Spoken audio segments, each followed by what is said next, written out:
হাই everyone, good afternoon. এতিয়া দুপৰীয়া time ভাত খাব ওলাইছোঁ। ভাতটো সাজি লৈছোঁ। এতিয়া ল'ম মাংস, দালি, চব্জি, তৰকাৰী, ভাজি আছে, এইবিলাক নাখাওঁ, ডাইৰেক্ট মাংসই খাম। এইটো হ'ল মাংস বনাইছোঁ। মাংস নাখাওঁ, 2 পিচে খাম মাংস বাৰু।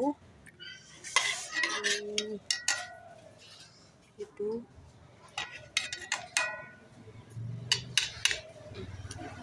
হৈ গ'ল। তাৰপিছত এতিয়া ল'ম এটুকুৰ মাছৰ পিচ।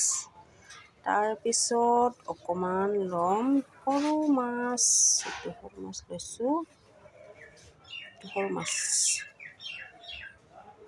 সেয়াই আৰু বেছি নাখাওঁ। চব্জি বহুত আছে, দালি, চব্জি, তৰকাৰী এইবিলাক নাখাওঁ, এইখিনি আৰু।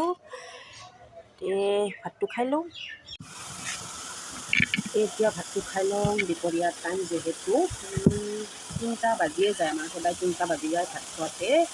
এতিয়া ভাতটো খাই লওঁ।